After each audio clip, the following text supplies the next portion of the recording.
नमस्कार। समसामयिक विषयों पर आपके पसंदीदा कार्यक्रम विशेष में आपका स्वागत है। मैं हूं अमृता चौरसिया।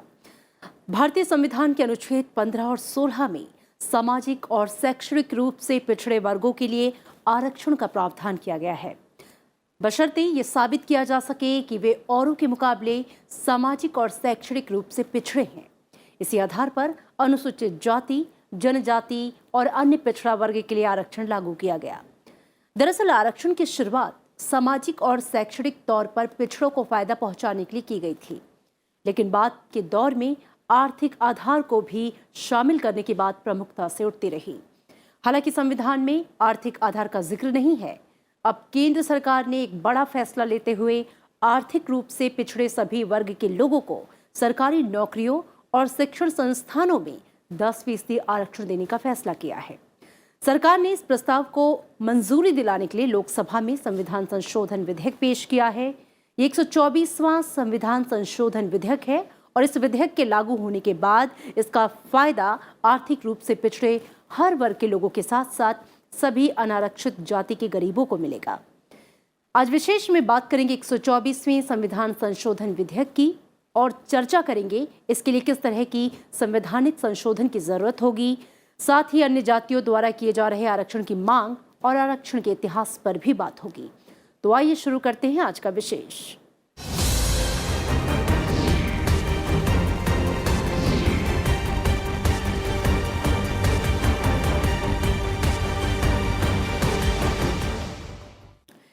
केंद्र सरकार ने एक बड़ा फैसला लेते हुए आर्थिक रूप से पिछड़े सभी वर्ग के लोगों को सरकारी नौकरियों और शिक्षण संस्थानों में 10% आरक्षण देने का फैसला किया। केंद्र सरकार का ये एक ऐतिहासिक फैसला है। प्रधानमंत्री नरेंद्र मोदी की अध्यक्षता में सोमवार को कैबिनेट की बैठक में ये फैसला लिया गया और इसे लोकसभा में पेश किया गया।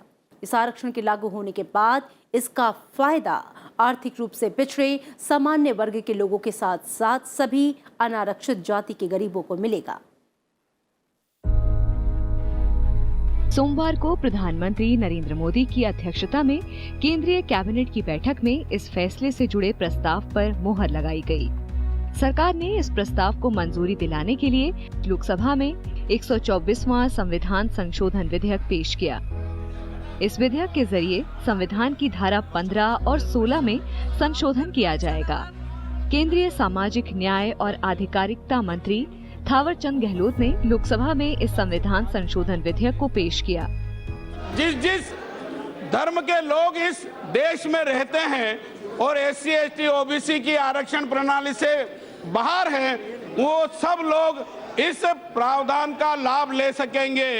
और मैं एक निवेदन और करना चाहता हूं, पहले इस प्रकार के जब प्रयास ये हुए तो माननीय उच्चतम न्यायालय ने उन निर्णयों को निरस्त कर दिया। वो केवल इसलिए कर दिया था कि संविधान में प्रावधान नहीं होने के बाद भी इस प्रकार के प्रयास किए गए थे जो सफल नहीं हुए। हमने सोच समझ करके संविधान में संशोधन करके आर्टिकल 15 और आर्टिकल 16 में इस प्रकार के प्रावधान करने का निर्णय लिया है, जो इस सदन के द्वारा पारित होगा। उसके बाद ये अधिनियम बनेगा और फिर ये प्रावधान लागू होंगे। लोकसभा से पारित होने के बाद ये विधेयक राज्यसभा की मंजूरी के लिए भेजा जाएगा। संविधान संशोधन विधेयक होने की वजह से इसे 2/3 बहुमत से पारित होना जरूरी होगा। सामान्य वर्ग के आर्थिक रूप से पिछड़े तबके को दिए जाने वाला आरक्षण अनुसूचित जातियों, अनुसूचित जनजातियों और अन्य पिछड़ा वर्गों को मिल रहे आरक्षण की मौजूदा 50% सीमा से अलग होगा। फिलहाल अनुसूचित जाति को 15% आरक्षण, अनुसूचित जनजाति को 7.5% और अन्य पिछड़ा वर्ग को 27% आरक्षण का लाभ मिल रहा है। और जो 50% की सीमा लगाई सुप्रीम कोर्ट ने, मैं स्पष्ट कह सकता हूं कि वो सीमा केवल आर्टिकल 16(4) में जो कास्ट बेस्ड रिजर्वेशन था उसके संबंध में लगाई। वो जो सीमा थी, चाहे एजुकेशनल इंस्टीट्यूशंस में हो, चाहे वो पब्लिक एम्प्लॉयमेंट में हो, और जो जजमेंट है सुप्रीम कोर्ट का, मैं चाहूंगा पैराग्राफ 806 से लेकर 812 तक कम से कम 3 बार सुप्रीम कोर्ट ने यह बात स्पष्ट कर दी कि हम जो सीमा लगा रहे हैं 50% की, ये केवल 16(4) की जो एजुकेशनल और सोशल जो बैकवर्डनेस की रिजर्वेशन है उसके ऊपर लगा रहे हैं। मैं एक वाक्य पढ़ दूं जो इस सारी चर्चा करने के बाद उन्होंने कहा, we are also of the opinion that the rule of 50% applies only to reservations in favor of backward classes made under Article 16(4). इस विधेयक के मुताबिक ऐसे परिवार के लोग इस आरक्षण का लाभ उठा सकते हैं जिनकी सालाना आय 8 लाख रुपए या उससे कम होगी। इसके अलावा जिनके पास 5 एकड़ या उससे कम कृषि योग्य भूमि है। साथ ही ऐसे परिवार जिनके पास 1000 वर्ग फीट या उससे कम का फ्लैट है। अधिसूचित नगरीय क्षेत्र यानी नगर पालिका में जिनके पास 100 गज से कम का फ्लैट हो। गैर अधिसूचित नगरीय क्षेत्र में 200 गज या उससे कम का फ्लैट हो और जो अभी तक किसी भी तरह के आरक्षण के अंतर्गत नहीं आते हैं। फिलहाल सुप्रीम कोर्ट ने 50% आरक्षण की सीमा बांध रखी है। इंदिरा साहनी केस के मुताबिक 50% से ज्यादा आरक्षण नहीं दिया जा सकता। ये सीमा तब बांधी गई थी जब सामाजिक और आर्थिक रूप से पिछड़ा वर्ग के लिए आरक्षण की बात की गई थी, जबकि नया आरक्षण आर्थिक आधार पर होगा। Bureau report, Rajya Sabha TV. केंद्र सरकार आर्थिक रूप से पिछड़े सामान्य वर्ग के लोगों को सरकारी नौकरियों और शिक्षण संस्थानों में 10% आरक्षण दिलाने के लिए संविधान में संशोधन के लिए प्रयासरत है। सरकार ने इससे जुड़ा 124वां संविधान संशोधन विधेयक लोकसभा में पेश किया है। दरअसल संविधान में संशोधन करने की प्रक्रिया अनुच्छेद 368 में निर्धारित की गई है और इसके लिए दोनों सदनों में 2/3 बहुमत से पास होना जरूरी है। आइए जानते हैं नई आरक्षण नीति को लागू करने के लिए संविधान में किस तरह के संशोधन की जरूरत होगी। सरकार आर्थिक रूप से पिछड़े सामान्य वर्ग के लोगों को सरकारी और शिक्षण संस्थानों में 10% आरक्षण देना चाह रही है। हालांकि अभी तक भारत के संविधान में आर्थिक आधार पर आरक्षण का कोई प्रावधान नहीं है। यही वजह थी कि 1991 में जब यूपीए सरकार ने आर्थिक आधार पर 10% आरक्षण देने का प्रस्ताव किया तो सुप्रीम कोर्ट की 9 सदस्यीय पीठ ने उसे खारिज कर दिया था। इसलिए सरकार को आर्थिक आधार पर आरक्षण के लिए संविधान में संशोधन करना होगा। इसके लिए अनुच्छेद 15 और 16 में बदलाव करना होगा। दोनों अनुच्छेदों में बदलाव कर आर्थिक आधार पर आरक्षण देने का रास्ता साफ हो जाएगा। हालांकि संविधान संशोधन के लिए विधेयक को लोकसभा और राज्यसभा में 2/3 बहुमत से पास होना जरूरी है। संविधान में आरक्षण को लेके 15 और 16 के तहत है। उसमें साफ बोला गया है कि बराबरी का दर्जा सबको होगा, लेकिन सामाजिक और जो शैक्षणिक पिछड़ापन है उसके दूर करने के लिए सरकार कोई भी प्रावधान ला सकती है जिसके तहत रिजर्वेशन लाया गया है। अभी संविधान में जाति और सामाजिक रूप से पिछड़ों के लिए आरक्षण का प्रावधान है।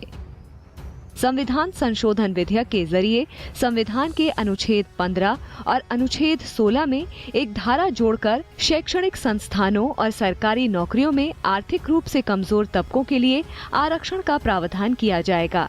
संसद में संविधान संशोधन विधेयक पारित कराने के लिए सरकार को दोनों सदनों में कम से कम 2/3 बहुमत जुटाना होता है।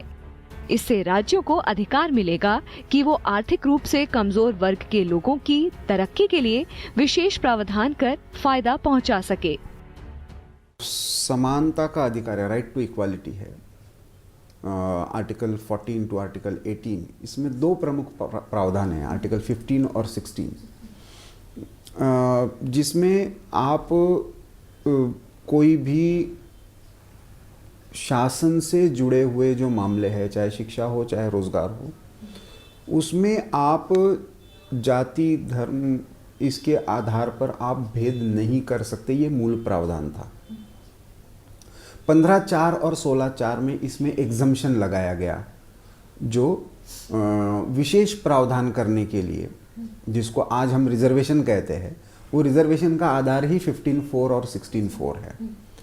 अब क्योंकि उसमें स्पेसिफिक कास्ट कैटेगरीज मेंशन्ड है, जिसको schedule caste, schedule tribes and other backward classes ये कहा गया है, तो अब इसमें एक नई कैटेगरी भी जुड़ेगी जो इन तीनों में नहीं आते हैं लेकिन आर्थिक रूप से पिछड़े हैं, इसलिए ये संविधान संशोधन करने की आवश्यकता पड़ेगी। तो मूलतः ये जो संशोधन होगा ये 15(4) और 16(4) में होगा। इससे जुड़ी हुई कोई सूची है, कुछ स्पेसिफिक कैटेगरीज को मेंशन करना है, तो वो हो सकता है कि अनुसूची में जोड़ने भी पड़े। दरअसल संविधान में अनुच्छेद 15 केवल धर्म, मूल वंश, जाति, लिंग, जन्म स्थान या इनमें से किसी के ही आधार पर भेदभाव पर रोक लगाता है। अंशतः या पूर्णतः राज्य के पैसे से संचालित सार्वजनिक मनोरंजन स्थलों या सार्वजनिक रिसोर्ट में निःशुल्क प्रवेश के संबंध में यह अधिकार राज्य के साथ साथ निजी व्यक्तियों के खिलाफ भी प्रवर्तनीय है। हालांकि राज्य को महिलाओं और बच्चों या अनुसूचित जाति या अनुसूचित जनजाति समेत सामाजिक और शैक्षिक रूप से पिछड़े वर्गों के नागरिकों के लिए विशेष प्रावधान बनाने से राज्य को रोका नहीं गया है। इस अपवाद का प्रावधान इसलिए किया गया है क्योंकि इसमें वर्णित वर्गों के लोग वंचित माने जाते हैं और उनको विशेष संरक्षण की आवश्यकता है। वहीं अनुच्छेद 16 सार्वजनिक रोजगार के संबंध में अवसर की समानता की गारंटी देता है और राज्य को किसी के भी खिलाफ केवल धर्म, नस्ल, जाति, लिंग, वंश, जन्म स्थान या इनमें से किसी एक के आधार पर भेदभाव करने से रोकता है। किसी भी पिछड़े वर्ग के नागरिकों का सार्वजनिक सेवाओं में पर्याप्त प्रतिनिधित्व सुनिश्चित करने और उनके लाभ के लिए सकारात्मक कार्रवाई के उपायों को लागू करने के लिए अपवाद बनाए जाते हैं। इसके साथ ही किसी धार्मिक संस्थान के एक पद को उस धर्म का अनुसरण करने वाले व्यक्ति के लिए आरक्षित किया जाता है। संविधान के अनुच्छेद 16(4) में देश के पिछड़े नागरिकों को आरक्षण देने का जिक्र है। Bureau report, Rajya Sabha TV. OBC कोटे के तहत आरक्षण की मांग कई जातियां कर रही हैं। पिछले कुछ सालों से कई जातियों ने अलग अलग राज्यों में बड़े बड़े आंदोलन किए। जाट के अलावा पाटीदार, पटेल, गुज्जर, मराठा और कापू समुदाय के आंदोलन को देश भर ने देखा है। हाल के बड़े आंदोलनों पर डालते हैं एक नजर।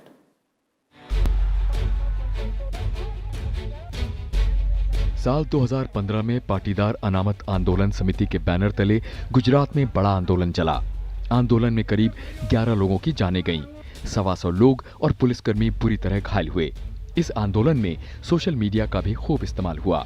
आंदोलन के दौरान कई बड़ी रैलियों का आयोजन किया गया, जिसमें बड़ी संख्या में लोगों ने हिस्सा लिया। पाटीदार समुदाय की मांग है कि ओबीसी कोटे के तहत उन्हें भी आरक्षण मिले। यूपीए सरकार ने चुनाव से ठीक पहले जाट समुदाय को ओबीसी की श्रेणी में शामिल किया था, जिसे कोर्ट ने रद्द कर दिया था। इसे लेकर हरियाणा सहित कई राज्यों में जाट समुदाय के लोग सड़कों पर उतर आए और उनके आंदोलन ने हिंसक रुख अख्तियार कर लिया। जाट आंदोलन में हरियाणा में जमकर हिंसा, आगजनी और तोड़फोड़ हुई। रेलवे और बस सेवा पूरी तरह ठप्प हो गई। आंदोलन के दौरान कई लोगों की जानें गईं और राज्य को हजारों करोड़ रुपए की धनहानि हुई। राजस्थान में गुर्जर समुदाय अलग से आरक्षण की मांग को लेकर सड़क पर उतरा और कई दिनों तक रेलवे ट्रैक को जाम कर रखा। 2008 में गुर्जर आंदोलनकारियों पर पुलिस की गोलीबारी की वजह से हिंसा भड़क गई थी। इस दौरान भी कई लोगों की मौतें हुई थीं। हजारों की संख्या में प्रदर्शनकारियों ने दिल्ली और मुंबई के रेलवे रूट को ब्लॉक कर दिया था। इसके बाद 2015 में एक बार फिर गुर्जर समुदाय के लोग सड़कों पर उतरे और रेलवे ट्रैक पर कब्जा किया, पटरियां उखाड़ी और आगजनी की, जिससे करीब 200 करोड़ रुपए का नुकसान हुआ। महाराष्ट्र में मराठा आरक्षण की मांग को लेकर मराठा समुदाय के लोग कई बार सड़क पर उतरे। आरक्षण को लेकर आंदोलनकारियों ने कई बार हिंसा भी की। हालांकि बाद में सरकार ने विधानसभा में मराठा आरक्षण बिल पास कर दिया। बिल के मुताबिक राज्य में मराठाओं को 16% आरक्षण मिलेगा। राज्य पिछड़ा वर्ग आयोग ने मराठा समुदाय को सामाजिक और आर्थिक रूप से पिछड़ा करार दिया था। महाराष्ट्र में मराठा आरक्षण को लेकर आंदोलन चला, गुजरात में पाटीदार को लेकर चला, राजस्थान में हमने अलग अलग दौर में अलग अलग आंदोलन देखे हैं। जाट आंदोलन हरियाणा में देखा। लेकिन इसके पीछे का मूल कारण क्या है, इसको हमें समझना पड़ेगा। एक तो हमारी व्यवस्था ने कास्ट बेस्ड आइडेंटिटीज़ को शार्पन कर दिया। पॉलिटिकल टूल के रूप में पॉलिटिकल पार्टीज भी यूज़ करने लगी, कास्ट ग्रुप्स भी यूज़ करने लगे, और न्यूमेरिकली आप स्ट्रांग हो तो डेमोक्रेसी में नंबर्स मायने रखते हैं। देखिए, सारे आरक्षण मांग रहे थे जो कि अपने अपने जाति या कम्युनिटी के हिसाब से, लेकिन इससे एक फ़ायदा ये होगा कि वो सब जिनको रिजर्वेशन नहीं मिला है वो इस कैटेगरी के तहत 10% का लाभ उठा सकते हैं।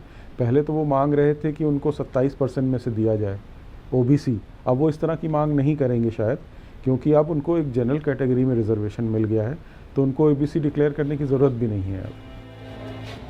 आंदोलन की जद में सिर्फ हरियाणा, गुजरात और महाराष्ट्र ही नहीं रहा है, बल्कि आंध्र प्रदेश भी आरक्षण को लेकर हिंसात्मक आंदोलन का गवाह बना। आंध्र प्रदेश में ओबीसी वर्ग में आरक्षण की मांग कर रहे कापू समुदाय ने साल 2016 में पूरी गोदावरी में बड़ा आंदोलन किया। प्रदर्शन हिंसक होते ही कुछ इलाकों में कर्फ्यू लगाना पड़ा। पूरी गोदावरी में अतिरिक्त सुरक्षा बलों की तैनाती की गई। कापू आरक्षण की मांग भी काफी पुरानी है। कापू यानी किसान समुदाय के लोग उत्तरी तेलंगाना और रायलसीमा में रहते हैं। उनकी गिनती अगड़ी जातियों में होती है। आंध्र प्रदेश में उनकी आबादी तकरीबन 16 से 20% है। हुआ क्या है, जैसे आप अनुसूचित जातियों में ही देख लीजिए, जो एससी कैटेगरी है, उसमें जो न्यूमेरिकली स्ट्रॉन्ग कास्ट है उनको तो आरक्षण का लाभ मिल रहा है, जो न्यूमेरिकली कम है वो वैसे ही कमजोर रह रही है, उन तक आरक्षण नहीं पहुंच रहा है। तो आगे जाकर हमें ये डिबेट थोड़ा सा और समृद्ध करना पड़ेगा, इस पर कुछ अलग वैचारिक दृष्टि से सोचना पड़ेगा। देश में आरक्षण को लेकर कई जातियों ने आंदोलन किए हैं। धनगर और गोर बंजारा जातियां खुद को अनुसूचित जनजाति की सूची में शामिल कराने की मांग लंबे समय से कर रही हैं। वहीं निशा समुदाय भी आरक्षण की मांग कर रहा है। इसके अलावा भी कई जातियां समय समय पर आरक्षण की मांग करती रही हैं। Bureau report, Rajya Sabha TV. देश में आरक्षण का इतिहास बहुत पुराना है। आज़ादी से पहले ही नौकरियों और शिक्षा में पिछड़ी जातियों के लिए आरक्षण देने की शुरुआत हो चुकी थी। इसके लिए विभिन्न राज्यों में विशेष आरक्षण के लिए समय समय पर कई आंदोलन भी हुए हैं।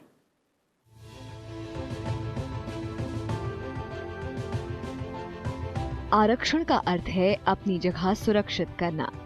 हर एक व्यक्ति की इच्छा हर स्थान पर अपनी जगह सुनिश्चित करने या रखने की होती है, चाहे वो रेल के डिब्बे में यात्रा करने के लिए हो या किसी अस्पताल में अपनी चिकित्सा कराने के लिए, विधानसभा या लोकसभा का चुनाव लड़ने की बात हो या किसी सरकारी विभाग में नौकरी पाने की। भारत में आरक्षण की शुरुआत 1882 में हंटर आयोग के गठन के साथ हुई थी। उस समय विख्यात समाज सुधारक महात्मा ज्योतिराव फूले ने सभी के लिए निःशुल्क और अनिवार्य शिक्षा और अंग्रेज सरकार की नौकरियों में आनुपातिक प्रतिनिधित्व की मांग की थी। 1891 की शुरुआत में त्रावणकोर के सामती रियासत में सार्वजनिक सेवा में योग्य मूल निवासियों की अनदेखी करके विदेशियों को भर्ती करने के खिलाफ प्रदर्शन के साथ सरकारी नौकरियों में आरक्षण के लिए मांग की गई। 1901 में महाराष्ट्र के सामती रियासत कोल्हापुर में शाहू महाराज द्वारा आरक्षण की शुरुआत की गई। ये अधिसूचना भारत में दलित वर्गों के कल्याण के लिए आरक्षण उपलब्ध कराने वाला पहला सरकारी आदेश था। 1909 और 1919 में भारत सरकार अधिनियम में आरक्षण का प्रावधान किया गया। 1921 में मद्रास प्रेसिडेंसी ने जातिगत सरकारी आज्ञा पत्र जारी किया, जिसमें आरक्षण की व्यवस्था की गई थी। सबसे पहले एक प्रिंसली स्टेट हुआ करता था कोल्हापुर, साहू महाराज थे वहाँ के, उन्होंने 1882 से उन्होंने चालू किया था और सामाजिक और न्यायिक और शैक्षणिक पिछड़ेपन को दूर करने के लिए। उसके बाद आप देखेंगे कि अंग्रेज़ों ने भी इस पे लाए थे, जिस पे कि उन्होंने एक तरीके का रिप्रेजेंटेशन दिया था लेजिस्लेटिव असेंबलीज़ वगैरह में, वहाँ पे धर्म के आधार पे भी दिया गया था। फिर आप देखेंगे तो मंडल कमीशन का जो केस आया, मंडल कमीशन का 1992 का केस है, जिसमें उन्होंने पिछड़े लोगों को भी, पहले तो शेड्यूल कास्ट और शेड्यूल ट्राइब को ही मिलता था, तो पिछड़े लोगों को भी रिजर्वेशन दिया, लेकिन उन्होंने बोला 50% से ज़्यादा नहीं हो सकता। 1930, 1931, 1932 में बाबा साहेब अम्बेडकर ने प्रतिनिधित्व की मांग गोलमेज सम्मेलन में की। 1935 में भारतीय राष्ट्रीय कांग्रेस ने प्रस्ताव पास किया जो पूना समझौता कहलाता है, जिसमें दलित वर्ग के लिए अलग निर्वाचन क्षेत्र आवंटित किए गए। 1935 के भारत सरकार अधिनियम में आरक्षण का प्रावधान किया गया। 1937 में समाज के कमजोर तबके के लिए सीटों के आरक्षण को गवर्नमेंट ऑफ इंडिया एक्ट में शामिल किया गया। भारतीय राज्यों में स्वशासन के अलावा संघीय ढांचे को बनाने के लिए ब्रिटिश शासकों ने कानून बनाया। इस एक्ट के साथ ही शेड्यूल कास्ट का इस्तेमाल शुरू हुआ। 1942 में बाबा साहेब अम्बेडकर ने अनुसूचित जातियों की उन्नति के समर्थन के लिए अखिल भारतीय दलित वर्ग महासंघ की स्थापना की। उन्होंने सरकारी सेवाओं और शिक्षा के क्षेत्र में अनुसूचित जातियों के लिए आरक्षण की मांग की। 1946 के कैबिनेट मिशन प्रस्ताव में अन्य कई सिफारिशों के साथ अनुपातिक प्रतिनिधित्व का प्रस्ताव दिया गया। 26 जनवरी 1950 को भारत का संविधान लागू हुआ। भारतीय संविधान में सभी नागरिकों के लिए समान अवसर प्रदान करते हुए सामाजिक और शैक्षिक रूप से पिछड़े वर्ग या अनुसूचित जाति और अनुसूचित जनजाति की उन्नति के लिए संविधान में विशेष धाराएं रखी गई हैं। इसके अलावा 10 सालों के लिए उनके राजनीतिक प्रतिनिधित्व को सुनिश्चित करने के लिए अनुसूचित जातियों और जनजातियों के लिए अलग से निर्वाचन क्षेत्र आवंटित किए गए। वो 52 से ही शुरू हुआ अनुसूचित जाति और जनजाति के लिए, लेकिन आगे आगे जैसे चर्चा बढ़ी 1980 आने तक इसको एक आधार और जोड़ा गया जो मध्यम जातियाँ थी और जो आर्थिक रूप से जिनको शिक्षा और सरकारी नौकरियों के रोजगार के अवसर कम थे, ऐसे अदर बैकवर्ड क्लास का एक कैटेगरी अलग से की गई, जिसके आधार पर एक आयोग गठित किया गया था जिसको मंडल कमीशन कहा जाता है। उसके रिकमेंडेशन के आधार पर 1989 में इस पर पहली बार ये नए सिरे से रिजर्वेशन के मामले में डिबेट शुरू हुआ और उसमें मंडल आयोग के जो रिकमेंडेशंस थी उसके आधार पर उसमें कोर्ट में भी बहुत सारी चीज़ें चली। 92 का इंदिरा साहनी का फेमस केस है। 96 में इस पर क्या इसमें एक कैटेगरी इसको लेकर होनी चाहिए कि क्रीमी लेयर हो।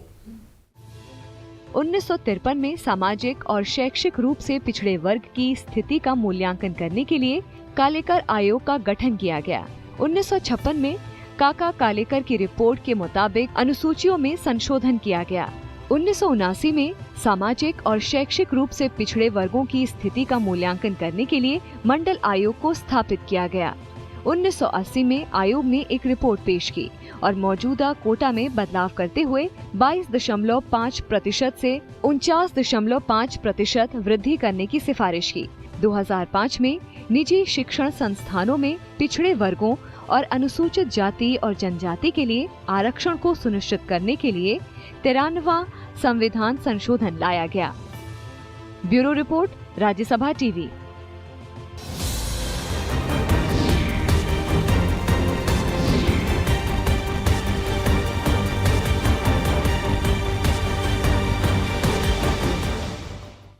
और इसी के साथ विशेष के आज के इस अंक में इतना ही, लेकिन जाते जाते आपको बता दें कि आप हमारा ये कार्यक्रम YouTube चैनल पर देख सकते हैं, जहां आपके सुझावों का हमें रहता है इंतजार। नमस्कार।